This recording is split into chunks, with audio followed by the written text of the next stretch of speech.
Hello students, welcome to all of you. आज आपण उद्योजकतेचे मूलतत्वे फंडामेंटल ऑफ एंटरप्रिनियरशिपचा 4था टॉपिक स्टार्ट करणार आहोत. टायटल असेल फॅमिली बिझनेस, कौटुंबिक व्यवसाय. यामध्ये तुम्हाला कौटुंबिक व्यवसाय म्हणजे काय, त्याच्या व्याख्या काय आहेत, कौटुंबिक व्यवसायाची वैशिष्ट्ये काय दिलेली आहेत, त्यानंतर कौटुंबिक व्यवसायाचे प्रकार कोणते कोणते आहेत, कौटुंबिक व्यवसायाचे फायदे कोणते आहेत, कौटुंबिक व्यवसायाचे ज्याप्रमाणे फायदे आहेत त्याप्रमाणे त्याचे तोटे कोणते आहेत,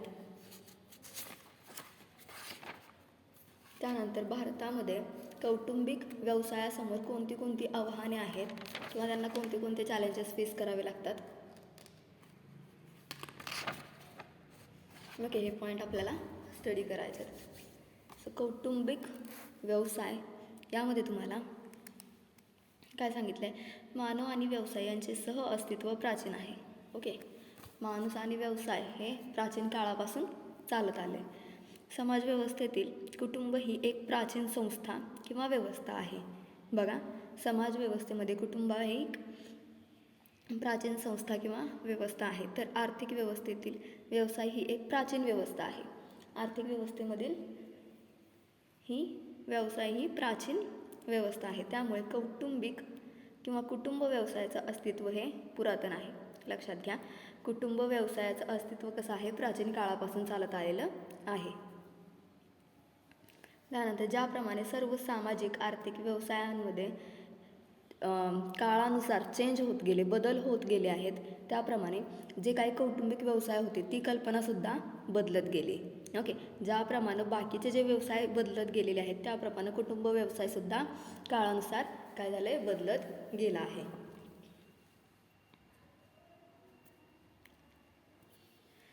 कौटुंबिक व्यवसाय हा एक अत्यंत महत्त्वाचा संपत्ती निर्मितीचा मार्ग आहे. बघा, कुटुंब व्यवसाय हा एक महत्त्वाचा मार्ग आहेच, आणि त्याबरोबर तो संपत्तीसाठीचा महत्त्वाचा मार्ग आहे, संपत्ती निर्माण करण्याचा महत्त्वाचा मार्ग आहे, जेणेकरून कुटुंब व्यवसाय करून कुटुंबातील लोक जास्तीत जास्त मोबदला मिळवू शकतात किंवा जास्तीत जास्त उत्पन्न मिळवू शकतात. ओके, भारतात तसेच जगातील प्रत्येक देशामध्ये कुटुंब व्यवसाय हा प्रकार अस्तित्वात आहे. बघा, भारत देशामध्ये तर कुटुंब व्यवसाय आहेच, परंतु भारताबाहेर सुद्धा कुटुंब व्यवसाय आपल्याला पाहायला मिळतो. कुटुंब व्यवसाय हा प्राचीन काळापासून चालत आलेला व्यवसाय आहे. अगोदरच्या काळात काय केलं जायचं, एका कुटुंबामधील सर्व लोक तो व्यवसाय करायचे. त्या कुटुंबातील जे सदस्य होते ते घरातील जे लोक असतील ते सर्वजण असायचे, आणि त्या व्यवसायामधूनच जे काही पैसे निर्माण होतील, जे काही उत्पन्न निर्माण होईल त्यातूनच पूर्ण घरातील खर्च, कुटुंबातील खर्च जो असेल तो भागवला जायचा.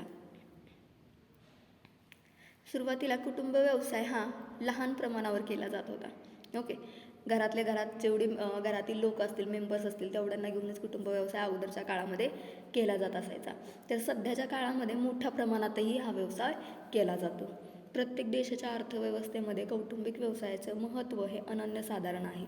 काय सांगितलं आहे बघा, प्रत्येक देशाच्या अर्थव्यवस्थेमध्ये कौटुंबिक व्यवसायाचं महत्त्व हे अनन्यसाधारण आहे.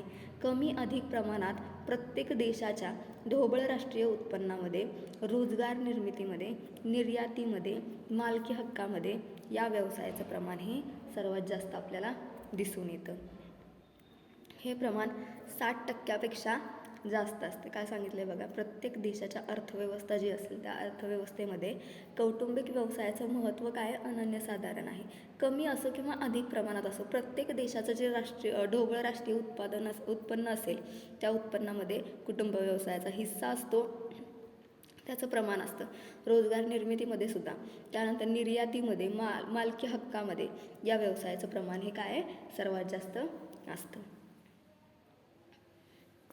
हे प्रमाण 60%पेक्षा जास्त आहे. तुम्हाला एक्झामला विचारलं जाऊ शकतं, कुटुंब व्यवसायाचं प्रमाण हे जगाच्या प्रत्येक देशाच्या अर्थव्यवस्थेमध्ये किती टक्क्यापर्यंत आहे, तर तुम्हाला सांगता आलं पाहिजे की 60%पेक्षा जास्त आहे. ओके,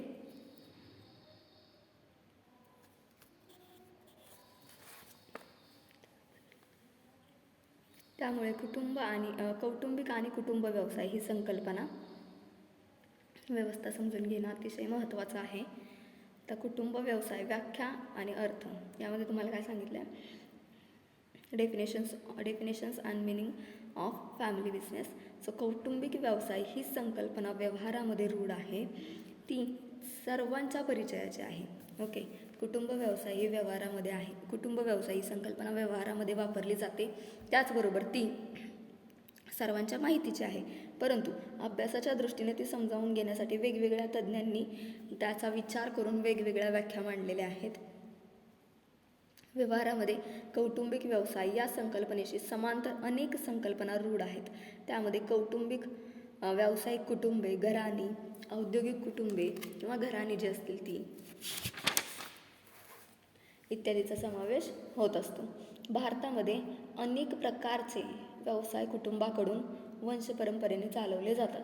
बघा, भारत देशामध्ये काय सांगितलं आहे, प्राचीन काळामध्ये जर आपल्या घरातील एखादी व्यक्ती जर तो व्यवसाय करत असेल, XYZ कोणताही असेल, तो व्यवसाय करत असेल तर त्याचा मुलगा येणार, पुढं तोच व्यवसाय चालवणार, परत त्याचा मुलगा येणार, तोच व्यवसाय चालवणार. म्हणजे परंपरानुसार, पिढीनुसार तो व्यवसाय चालत आलेला असतो.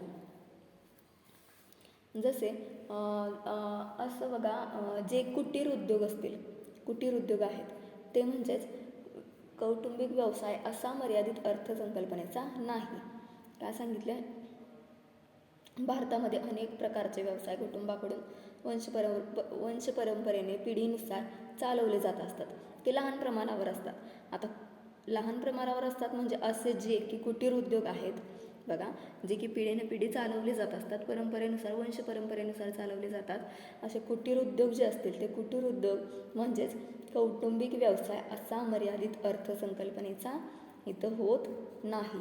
म्हणजे वंशपरंपरेने चालत येणारे लहान उद्योग म्हणजे कुटीर उद्योग असा अर्थ इथं धरला जात नाही.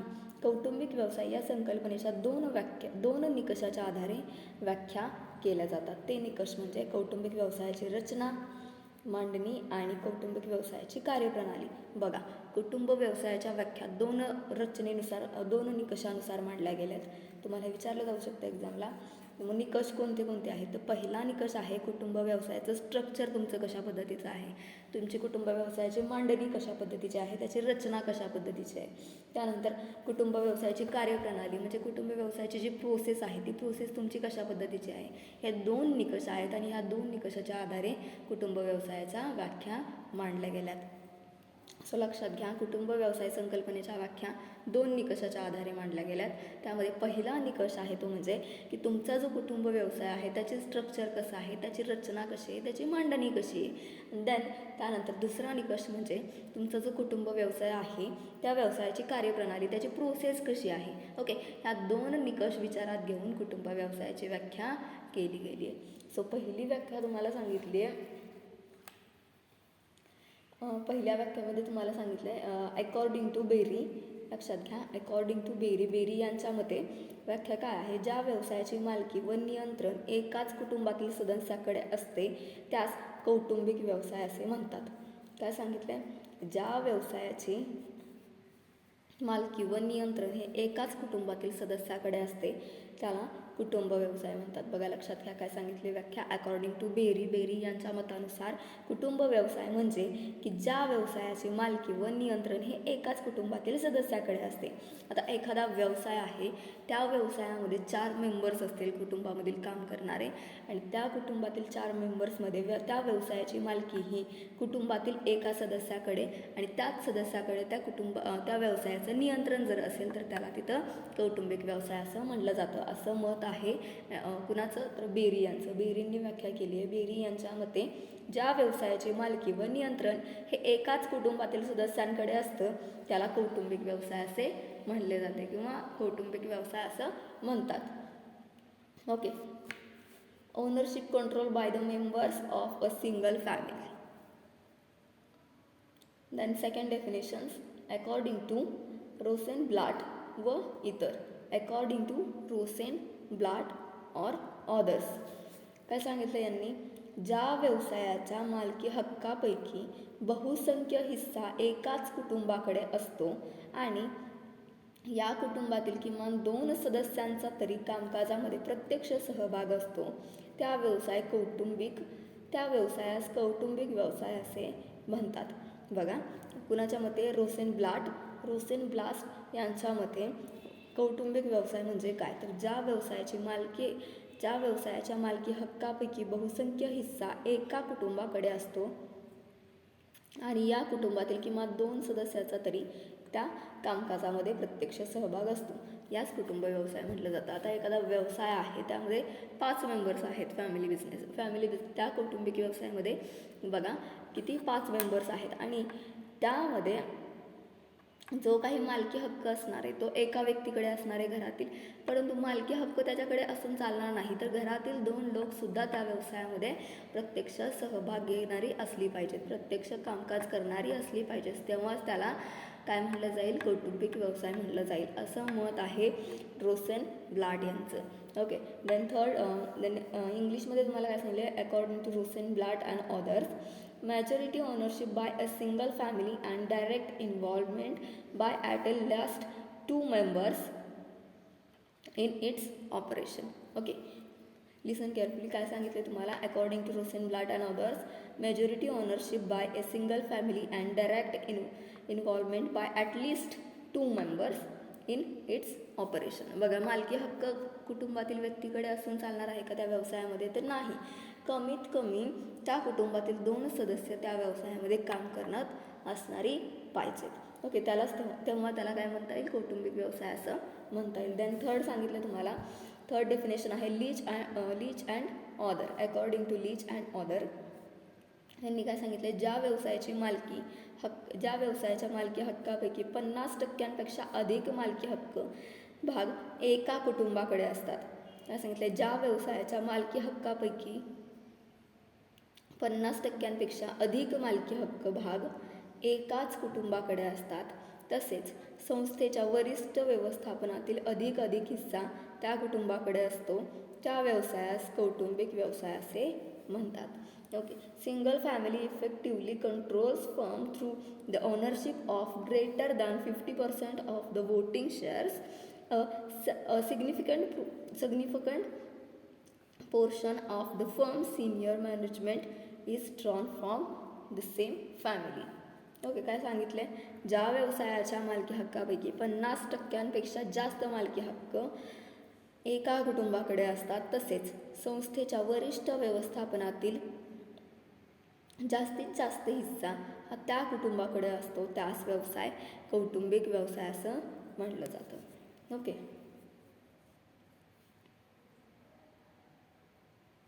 ह्या व्याख्या झाल्या कशाच्या आधारे, ह्या व्याख्या झाल्या कौटुंबिक व्यवसायाचं स्ट्रक्चर कशा पद्धतीचं आहे, कौटुंबिक व्यवसायाचं तुमची मांडणी कशा पद्धतीची आहे, त्या मांडणीनुसार या व्याख्या झाल्या. तुम्हाला सांगितले की कौटुंबिक व्यवसायाच्या व्याख्या ह्या 2 निकषानुसार मांडल्या गेल्यात.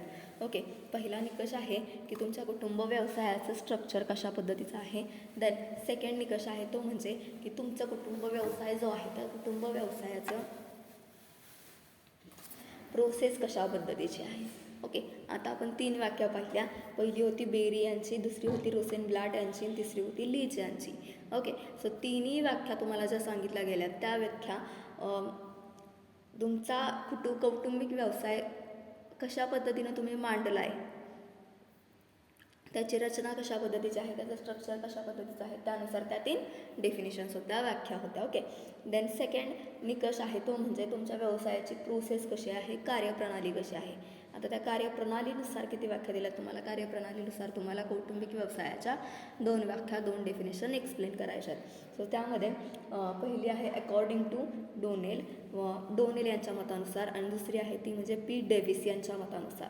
ओके, आता कार्यप्रणाली म्हणजेच प्रोसेसच्या आधारे व्याख्या तुम्हाला सांगायच्या. त्यामध्ये काय सांगितलं की या मुद्द्या आधारे कौटुंबिक व्यवसायाच्या व्याख्या करताना व्यवसायाच्या कामकाजामध्ये कुटुंबाद्वारे कसा सहभाग नोंदवला जातो किंवा कशा पद्धतीनं नियंत्रण ठेवलं जातं त्याचा विचार इथं केला गेला आहे.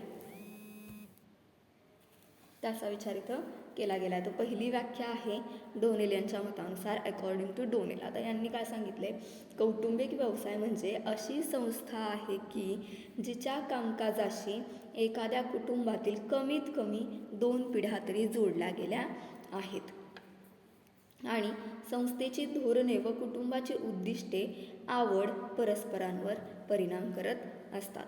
काय सांगितलं पहिल्या वाक्यामध्ये? कौटुंबिक व्यवसाय म्हणजे अशी संस्था आहे की जिच्या कामकाजाशी, बघा, व्यवसाय संस्था, कौटुंबिक व्यवसाय संस्था ही अशी संस्था आहे की जिच्या कामकाजाशी एखाद्या कुटुंबातील कमीत कमी 2 पिढ्या तरी जोडल्या गेलेल्या असाव्यात. म्हणजे असा बिझनेस की त्या बिझनेसच्या अगोदरच्या 2 पिढ्यांनी तो बिझनेस केलेला असेल, ओके, आणि तिसरी पिढी तो बिझनेस कंटिन्यू फॉरवर्ड करत असेल.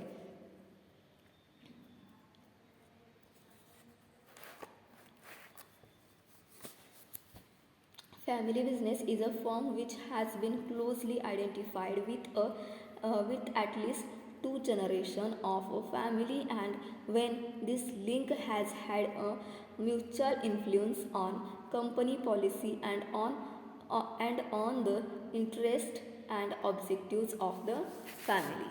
Okay. And second definition is P Davis. According to P Davis काय सांगितलं यांनी? कौटुंबिक व्यवसाय म्हणजे अशा संस्था की जेथे संस्थेच्या धोरणावर व निर्णयावर एका किंवा अधिक कुटुंबाचा प्रभाव असतो. कुटुंब आणि व्यावसायिक संस्था यांच्यातील अंतर्वाद किंवा आंतरसंवाद जो असेल हा कौटुंबिक व्यवसायाचं स्वरूप व अद्वितीयपणा ठरवत असतो. Family business are those where policy and decisions are subject to significant influenced by one or more family unit. Interaction between family and business organization that determines the nature and uniqueness of the business. Okay, काय सांगितलं आहे P Davis यांनी व्याख्यामध्ये? कुटुंब व्यवसाय म्हणजे अशी संस्था आहे की जिथे संस्थेच्या धोरणावर व निर्णयावर एका किंवा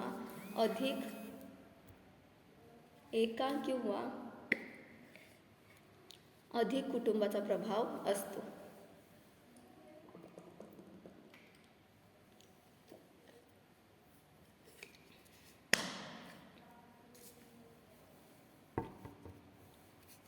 कुटुंब आणि व्यावसायिक संस्था यांच्यातील आंतरसंवाद हा कौटुंबिक व्यवसायाचं स्वरूप व अद्वितीयपणा ठरवत असतो. अशा पद्धतीने तुम्हाला 2 निकषाच्या व्याख्या दिलेल्या आहेत. पहिला निकष होता की तुमच्या व्यवसायाची रचना कशी आहे, स्ट्रक्चर कसं आहे, त्याची मांडणी कशी आहे. अँड दुसरा निकष होता ते म्हणजे की तुमच्या व्यवसायाची प्रोसेस कशा पद्धतीची आहे. आपण पहिली व्यवसायाच्या रचनेनुसार 3 व्याख्या पाहिल्यात आणि प्रोसेसनुसार आपण 2 व्याख्या पाहिल्यात. ओके, फॅमिली बिझनेसच्या, कौटुंबिक व्यवसायाच्या. आता कौटुंबिक व्यवसायाची वैशिष्ट्ये बघा काय काय दिलीत तुम्हाला. 1 बाय 1 एका लाईनमध्ये वैशिष्ट्य आहे. सो ज्या व्याख्या आपण पाहिल्या त्या व्याख्यांवरून आपल्याला लक्षात येतं की व्यवसायाच्या मालकीवर तसेच व्यवस्थापनावर एका किंवा काही कुटुंबाचे पिढ्यानपिढ्या वर्चस्व असते. अशा व्यवसायांना कौटुंबिक व्यवसाय असं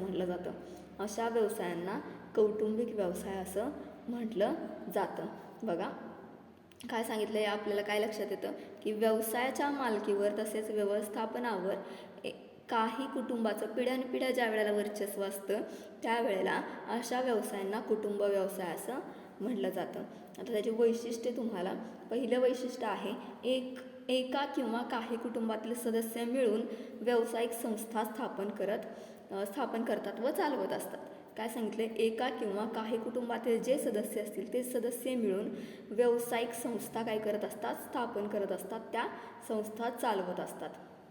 दुसरं वैशिष्ट्य सांगितलं आहे कुटुंबामध्ये सदस्यांना जे स्थान असते त्याचा परिणाम कौटुंबिक व्यवसायातील स्थानावर होत असतो. बघा, कुटुंबामध्ये ज्या व्यक्तींना जे स्थान आहे ते स्थान त्या व्यक्तीला व्यवसायामध्ये मिळेल याची काही शक्यता नसते, याची गॅरंटी तिथं कमी असते. त्यामुळं त्याचा परिणाम हा त्यांचं जे स्थान असेल त्यांच्या स्थानावरती परिणाम हा होत असतो. त्यानंतर तिसरं वैशिष्ट्य तुम्हाला सांगितलं आहे, मालकी हक्काद्वारे व व्यवस्थापनातील सहभागाद्वारे कौटुंबिक व्यवसायावर नियंत्रण प्रस्थापित केलं जातं. बघा, मालकी हक्क जो असेल त्या हक्काद्वारे व व्यवस्थापनातील सहभाग जे असेल त्या सहभागाद्वारे काय केलं जातं, कौटुंबिक व्यवसाय जो असेल त्याच्यावरती कंट्रोल हे स्थापन केलं जातं, नियंत्रण प्रस्थापित केलं जात असतं. त्यानंतरचं चौथं वैशिष्ट्य तुम्हाला सांगितलं आहे, कुटुंबाची उद्दिष्टे, रुची व व्यवसायाची उद्दिष्टे. कुटुंबाची उद्दिष्टे, रुची व व्यवसायाची उद्दिष्टे, धोरणे यामध्ये परस्पर सांगड घातली जाते. ओके. त्यानंतर पाचवं वैशिष्ट्य सांगितलं, कौटुंबिक व्यवसायाची मालकी व नियंत्रण एका पिढीकडून दुसऱ्या पिढीकडे जात असते. जो कौटुंबिक बिझनेस असेल, फॅमिली बिझनेस असेल, त्याचं कंट्रोलिंग जे असेल ते एका पिढीकडून दुसऱ्या पिढीकडे फॉरवर्ड केलं जात असतं, दिलं जात असतं. ओके. त्यानंतरचं सहावं वैशिष्ट्य आहे, कौटुंबिक व्यवसायातील महत्त्वाच्या पदावर कुटुंबातील सदस्यांची नेमणूक ही केली जात असते. बघा, कौटुंबिक व्यवसायातील महत्त्वाच्या पदावरती कुटुंबातील सदस्यांचीच नेमणूक केली जाते. जसं का कुटुंब व्यवसाय आहे आणि व्यवसायाचं मॅनेजमेंट करायचं आहे, व्यवस्थापन करायचं आहे, तर त्या व्यवस्थापनासाठी कुटुंबातील सदस्यांची नेमणूक तिथं केली जात असते. व्यवसायावरती नियंत्रण ठेवायचं तर नियंत्रणासाठी कुटुंबातीलच सदस्यांची नेमणूक तिथं केली जात असते. त्यानंतर 7वं वैशिष्ट्य तुम्हाला सांगितलं ते म्हणजे भारतामध्ये कौटुंबिक व्यवसाय हा समाज जाती संबंधित आहे. बघा, भारतामध्ये कौटुंबिक व्यवसाय जो आहे तो काही ठराविक समाज आहे की त्या ठराविक समाजातील लोक कौटुंबिक व्यवसाय पिढ्यानपिढ्या वंश परंपरेने पुढं चालवत आहेत. त्यानंतर 8वं वैशिष्ट्य सांगितले, भारत देशामध्ये समाजातील मूल्ये, रूढी, परंपरा याचा प्रभाव हा कौटुंबिक व्यवसायावरती जास्तीत जास्त प्रमाणात दिसून येत असतो.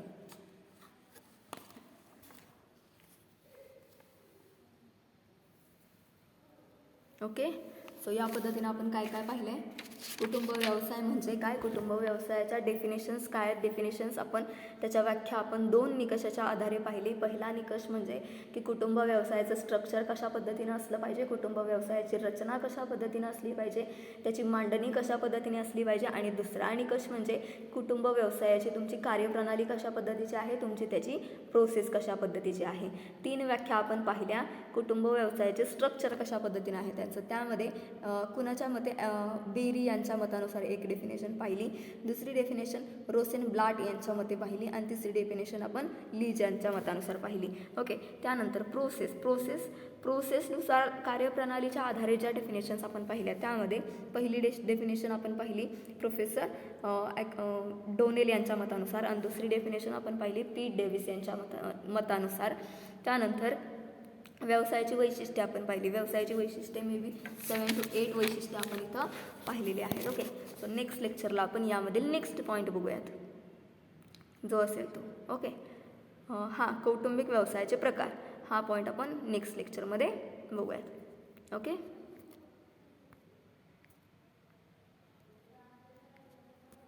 थँक्यू.